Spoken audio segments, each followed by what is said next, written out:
What's good now, and come one come all, because you have reached the final White Shadow Norway tutorial video. That's right, the last one. So today we are going to talk about making beats, producing and mixing records in one video. So it'll probably be a pretty long one. Let's start with the beat making. The basics you have learned through beat juggling and scratching and all kinds of DJ and turntablism techniques will come in handy now, because you have learned to count bars and count beats and stuff like that. You have learned by now, given that you've done a lot of practice, you have learned what records fits together or not, what parts of the records fit together and not, etc. So all those things will come in handy now that it's when it's time to start making beats. What do you need to make beats? First of all, we got to talk a little bit about equipment and stuff like that. Hardware first. You can either buy a hardware sampler. There's a ton of them out there, like the MPCs are probably the most well-known ones. You also got the Machine. You also got the old school samplers like the EMU SP1200 or the Akai ASR10. There's a lot of options, so you gotta just investigate and watch videos and find what's going to work for you. If you think that you're best off with hardware and you like to push buttons and stuff like that, you should go with a hardware sampler. If that doesn't matter to you, you should go with a software sampler that's program-based, something like Ableton or Reason or Logic or Fruity Loops, FL Studio that I'm using. So I started with a Roland S550, which is an old school mono sampler. Then I switched from that to the SP1200. Then I messed around with the MPC 2000 a little bit, but then I went software, and computers started getting much better and much faster and stuff. So I started with FL Studio or Fruity Loops, and that's what I've been using ever since. Most of those tools, they do the same for you in one way or another, so you're gonna have what you need on most of them. Now there's like three things that's especially important. One is a sampler part. You're going to need a sampler because that's where you get you record the sounds that you're going to use for songs into, and where you modify them and cut them and loop them and all that good stuff. Then you're going to need a sequencer, which is the part of the software or the hardware sampler that you put the sounds into and make patterns out of them, to make them, like, you know, make beats out of them and melodies and stuff like that. Then you're going to need a mixer part for working the sound and mixing the tracks.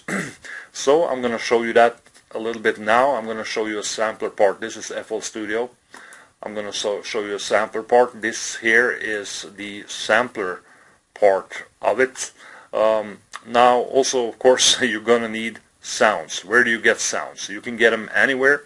You can make them yourself by banging on things at your house and make drums that way, or maybe you have some instruments, you can sample those, or you can sample from already recorded music or movies, or once again, the possibilities are endless, and you just have to go online and do some digging, digging in the crates like we used to do back in the days. You can go out to used record stores and buy records and stuff like that, buy vinyl, and that's one thing you can sample, or you can go on YouTube and find songs there and sample those. It's all up to you, man. There's a lot of sources for sounds out there. It's never been easier to get sounds to make music with than it is now. So once you have a solid library of all types of sounds and samples and stuff, because a lot of this is about the digging, whether you make hip-hop, maybe especially hip-hop actually, or trip-hop or dubstep or house or techno, whatever you make, it's a lot about the sounds you put in. If the sounds you put in are shitty, then most likely the beat will turn to shit, unless you're like a genius engineer who can turn shit into gold. but the better the sounds you put in are, the more likely that it's going to be a great beat or a great track. So you got to be, you need to be really picky on the type of sounds you put in. So what you see on the screen here, I'm using the screen ripper here now.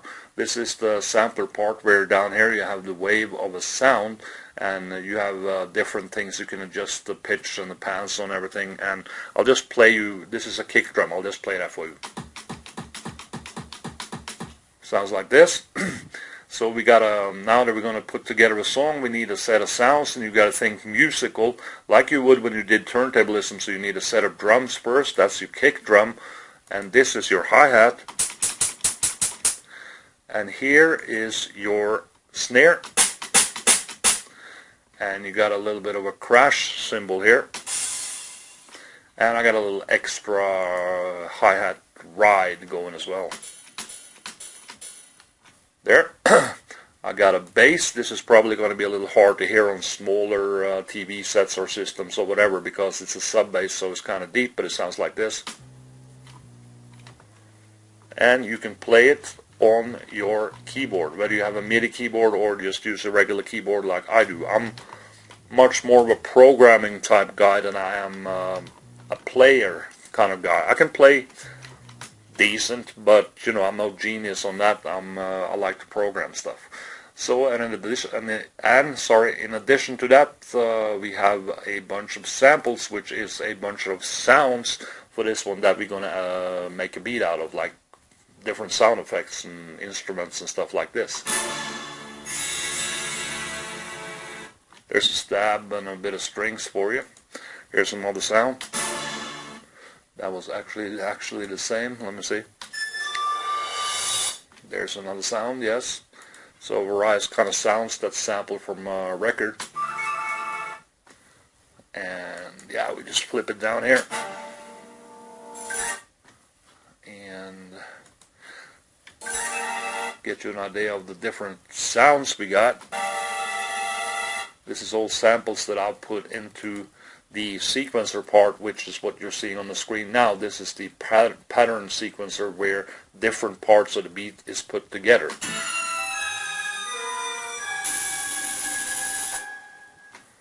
There, and more. This one got quite a lot of parts to it.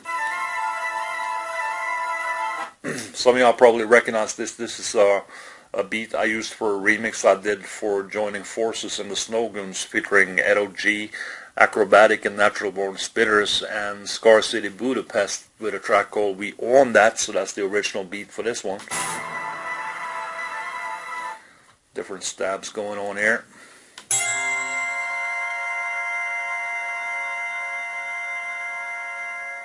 A little bit of drama going there. There as well. So anyway, I got a bunch of sounds in here, and now we're going to make a song out of them. So we need to make patterns first of all. We need to set like a it's the project general settings. We need to set how long the patterns are going to be. I usually use it at the top as much as I can, so I have more space to work with. So it's going to take some time to get that right. And up here you got the tempo. It's on 94 BPM now, and you can push that down or up as you would like. This is the number of the patterns, so you can go up and down. This will vary from software to software and hardware to hardware, but it will have the same type of functions on them. So actually, when you become a seasoned beat maker, you should be able to use most or all types of equipment. It's the same as with DJing. You should be able to do it with all types of equipment. But of course, the stuff you use at home on the regular is the apps you're going to be most comfortable and familiar with, and can get things done the fastest with.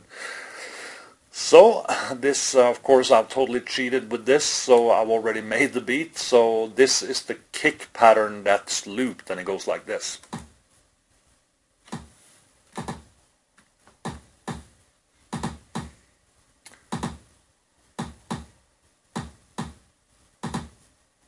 Yep, that's the kicks for you.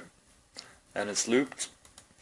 Now I'm going to play you the hi-hats looped, and they go like this.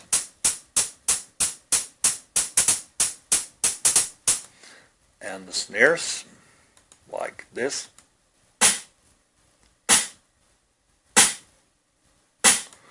And together they will make a drum beat sounding like this.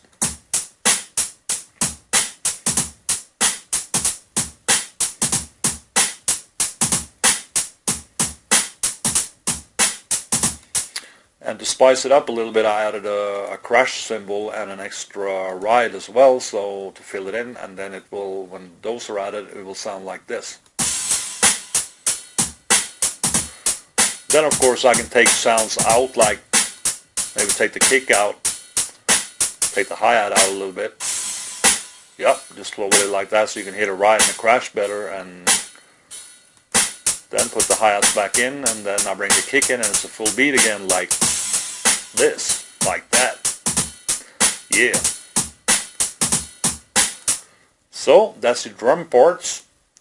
Let's also play the bass part, like the bass alone. Sounds like this, the bass line. Once again, I hope you can hear it, because you're going to need a bigger system since it's a deeper sub bass to hear it, since the frequency is too low for low quality small speakers and stuff. So that's your bass. Then we got the various sounds. I'm just gonna put all of them in there so you can hear that I've put them after each other and stuff like that. I have a lot of sounds going on this one, so the important thing then is to know exactly where in the pattern to put those sounds, or else it will become messy. So you have to less is more always applies. So this is the sounds, the samples I got going without the bass and the drums, and they sound like this.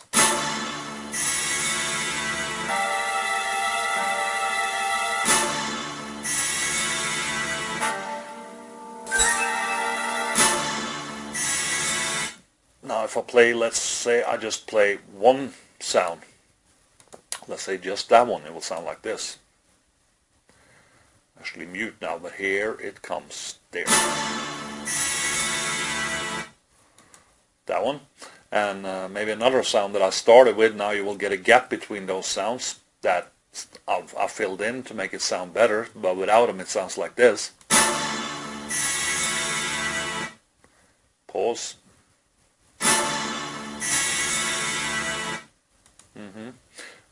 And yet another sound.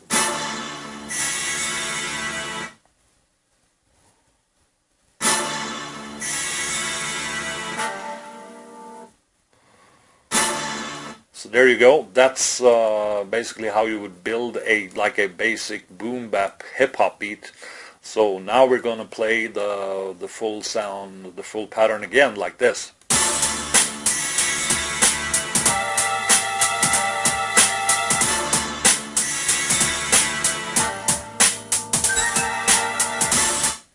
And then we can mute different sounds to, you know, just have fun with it. Take the bass out, take the different drums out.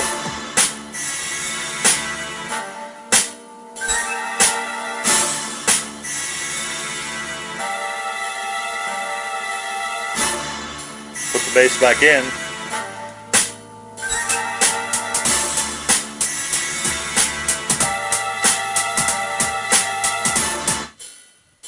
Just down to the right, and put it on again.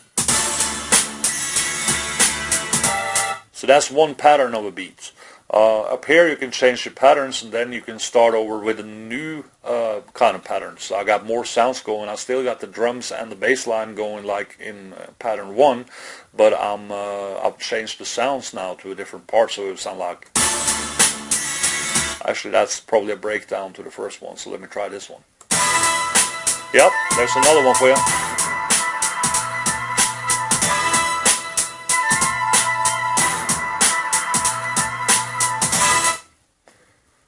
There you go.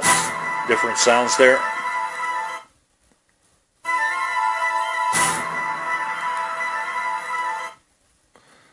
Right, so I'm going to load it up again just to go as quickly as possible there.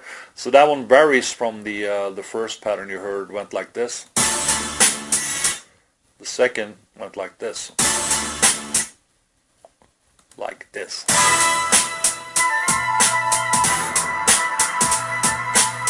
And I got more patterns here too, like this one.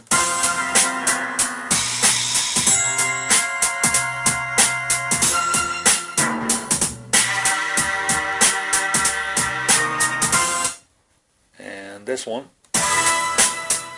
Also another breakdown of an earlier part there. Yep.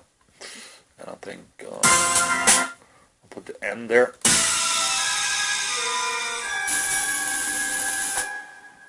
Yeah, that was the end of the beat. So once you've put together all your patterns, you got this window right here, which is a song sequencer. So in here you would put all the patterns together in the order that you want them to make it like a full beat or a full arrangement of a instrumental or a track. So it would it has different parts. Pattern 1 I put in here, pattern 3 I put in over here, and so on and so on. So it would go like this, like this.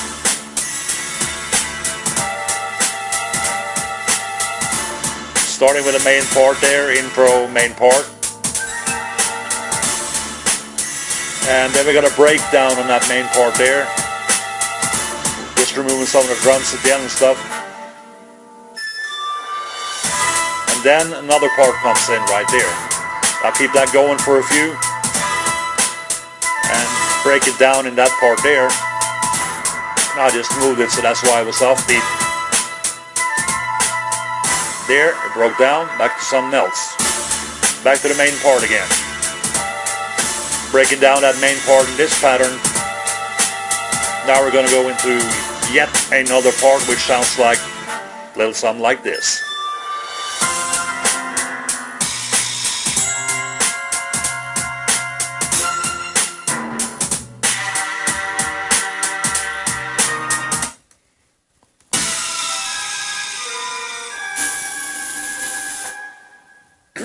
And that's the end of that. So now you know how to put a beat together. Now we're getting more into the production part of things because we're going to go into the mixer part of it. Let me see here.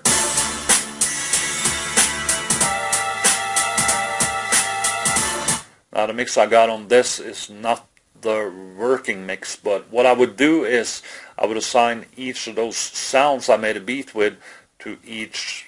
They would have a channel each of their own. But I'll show you with the ones I've split here on this version.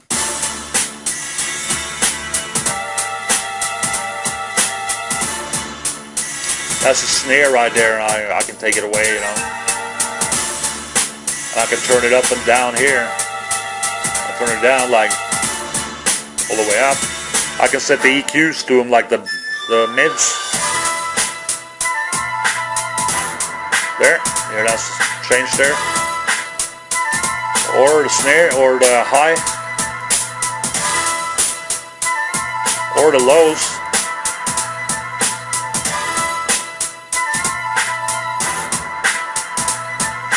And I can of course do that to every sound once each sound are assigned to individual channels. You also got a pan here, and it works the same way as a DJ mixer, just you have a lot more possibilities, a lot more things you can do with this. You can also add reverb like I got on this.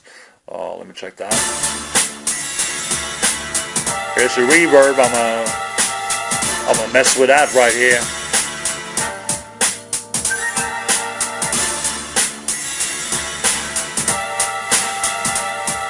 Yeah, you can hear a lot more reverb on it now.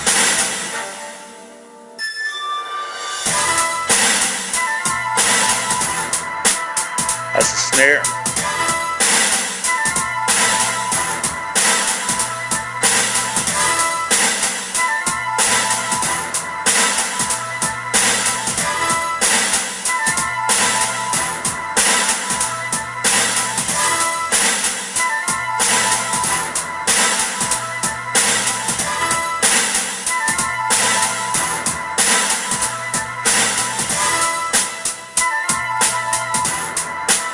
that.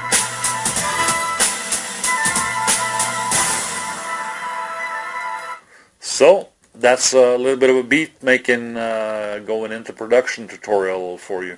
Of course, there's a million different things to learn on production, so I'm not going to go into it in detail, as there's plenty of videos out there on how you can do it. I'm simply just touching on the basics here.